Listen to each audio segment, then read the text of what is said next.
시인인 이혜인 수녀가 LA에 왔다. 2008년 대장암이 발병했으나 투병 끝에 건강한 모습으로 종교를 초월한 1천여 청중 앞에 선 이혜인 수녀는 지난 1976년 첫 시집 민들레 영토를 출간하고 2007년 천상병 시 문학상을 받은 시인답게 이날 그의 시를 통해서 청중들과 소통의 시간을 가졌다. 특히 이혜인 수녀는 내 삶의 명언들, 이혜인의 고운 말쓰기 코너에서 해학적인 언어를 구사해가며 청중들과 소통하면서 삶의 교훈을 강조하기도 했다. 3년 전부터 LA에 오시고 싶어 했지만은 겨우 3년 만에 이루어졌습니다. 우리 수녀님께서 우리 어떤 신자들을 위해서만 온 것은 아닙니다. LA에 살고 있는 우리 모두가 산다는 것 자체가 얼마나 힘이 드는지요. 그런 알게 모르게 아픈 마음이 아프고 몸이 아픈 그런 많은 분들을 함께하기 위해서 오셨습니다.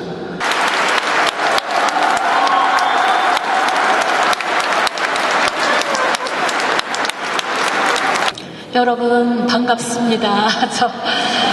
그동안 저를 위해서 기도해 주신 여러분께 뜨거운 감사를 드리면서 정현정 씨가 쓴 방문객이라는 시에서처럼 어떤 한 사람이 나에게 온다고 하는 것은 그 사람의 과거와 현재와 미래, 그 사람의 일생이 나에게 오는 것이다. 그 말을 기억하면서 여러분의 일생과 저희 일생이 만나는 뜻깊은 자리가 됐으면 좋겠고요. 그래서 이 시간 전반부에는 제가 쓴 시를 저도 읽고 여러분도 읽고 또 객석에서도 읽으시는 시간을 드리고 싶습니다. 먼저 제가 아플 때 썼으면서 많은 독자분들의 사랑을 받는 행복의 얼굴이라는 시를 제가 읽도록 하겠습니다.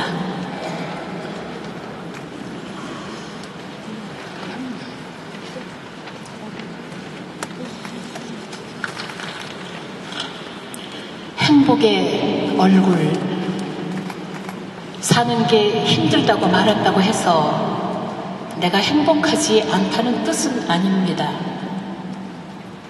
내가 지금 행복하다고 말한다고 해서 나에게 고통이 없다는 뜻은 정말 아닙니다.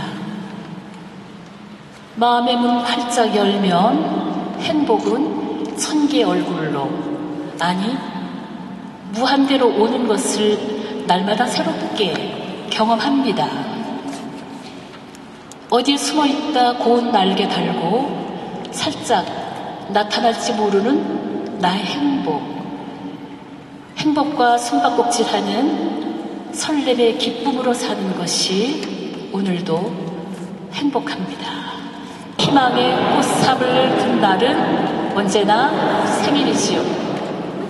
어둠에서 날, 그래서 희망으로 거듭난 날, 오해를 이해로 바꾼 날, 미움을 용서로 바꾼 날, 눈물 속에서도 다시 한번 사랑을 시작한 날은 언제나 생일이지요.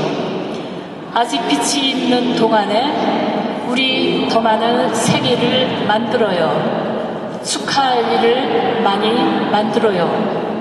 기쁘게 더 기쁘게, 가까이 더 가까이 서로를 바라보고 섬세하게 읽어주는 책이 되어요. 마침내는 사랑 안에서 꽃보다 아름다운 선물이 되어요. 늘 새로운 시작이 되고 희망이 되어요. 서로에게. 감사 예찬, 감사만이 꽃길입니다. 누구도 다치지 않고 걸어가는 향기 나는 길입니다. 감사만이 보석입니다. 슬프고 힘들 때도 감사할 수 있으면 삶은 어느 순간 보석으로 빛납니다. 감사만이 기도입니다. 기도 한 줄 외우지 못해도 그저 고맙다 고맙다 되풀이 하다 보면 어느 날 삶 자체가 기도의 강으로 흘러 가만히 눈물 흘리는 자신을 보며 감동하게 됩니다. 여기서 제가 제일 마음에 드는 부분은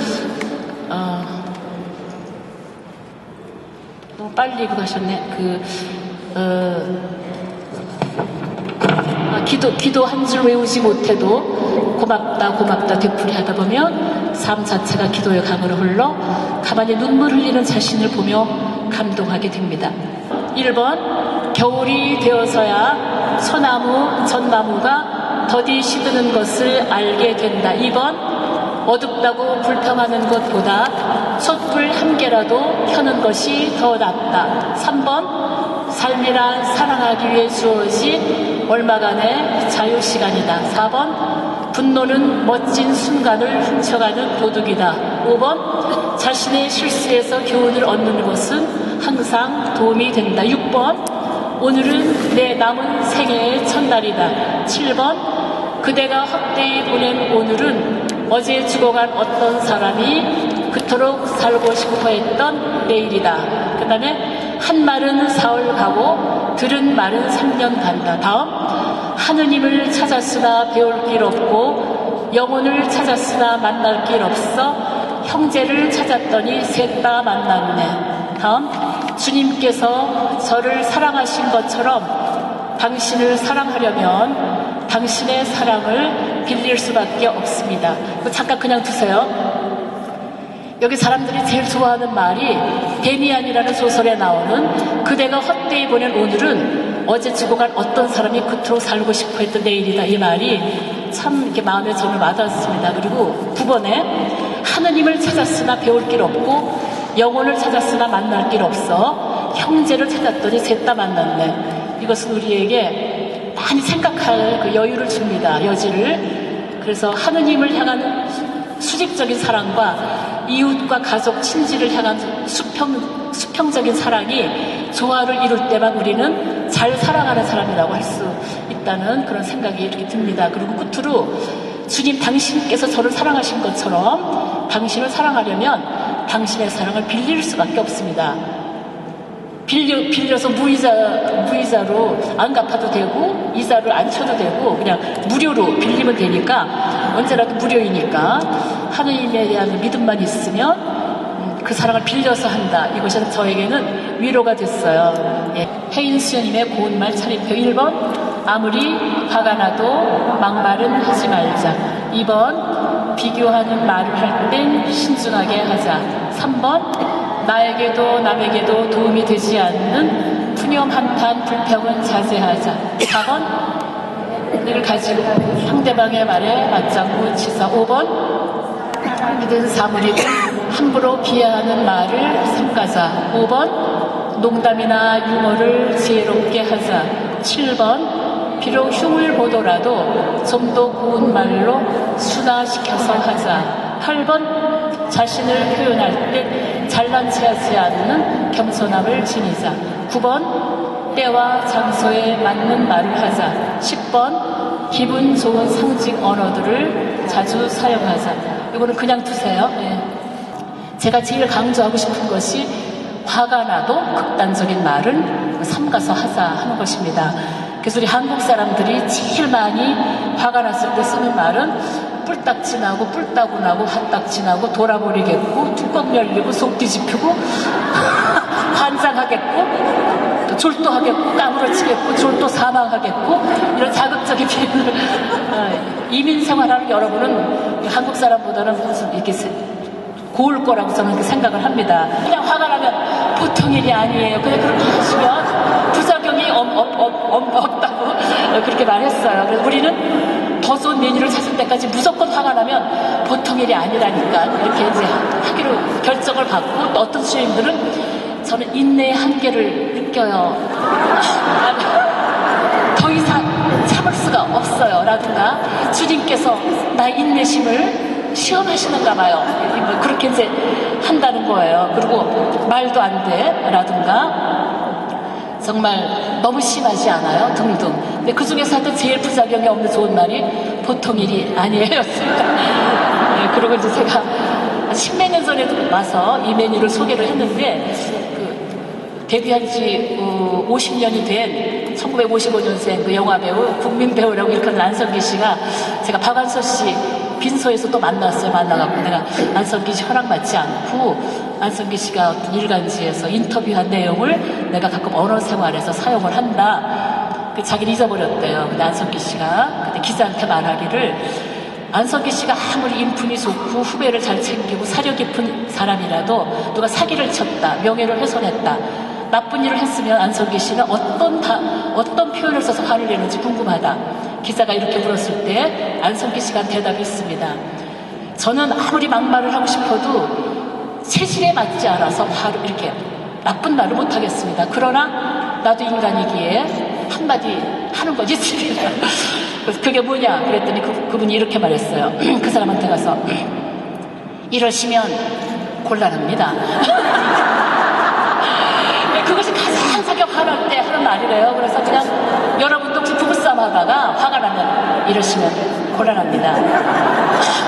아무리 남편이 술 먹고 늦게 들어와도 나가 꺼져 이러지 말고 보통 일이 아니군요. 근데 그렇게 하시면 죄를 덜 짓는다는 거죠. 단어 선택 때문에.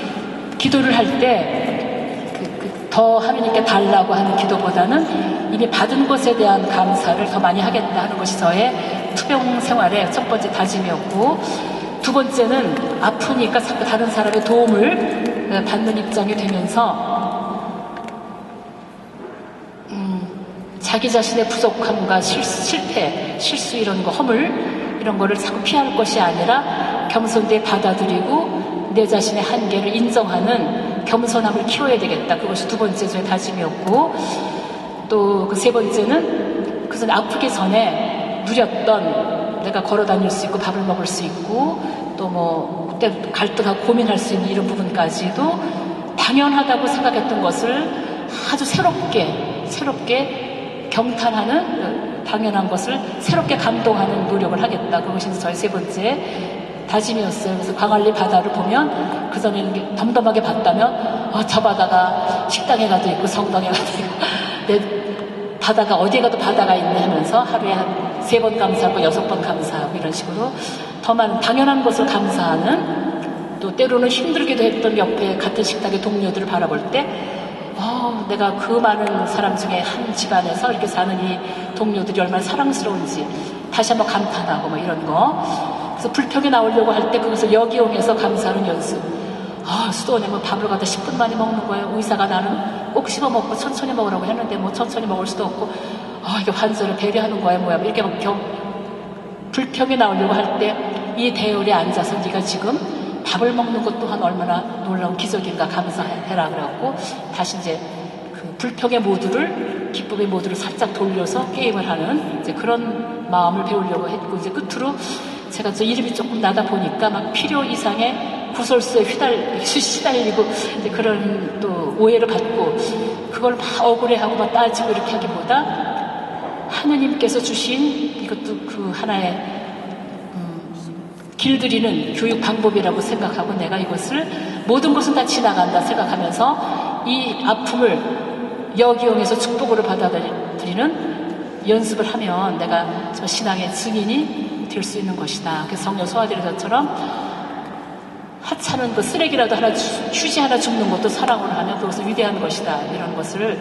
길들이면서 오늘밖에 없는 것처럼 사는 그런 마음으로 살면은 행복이 숨어 있다가 가까이 오는 그런 것을 경험하게 됐습니다. 오늘 못다한 이 얘기는 또 책이나 뭐 이런 거 통해서 하고 또 저 궁금한 거 있으시면은 이메일이나 카톡 같은 거로 저렇게 하시고 그렇게 하세요. 네, 감사합니다.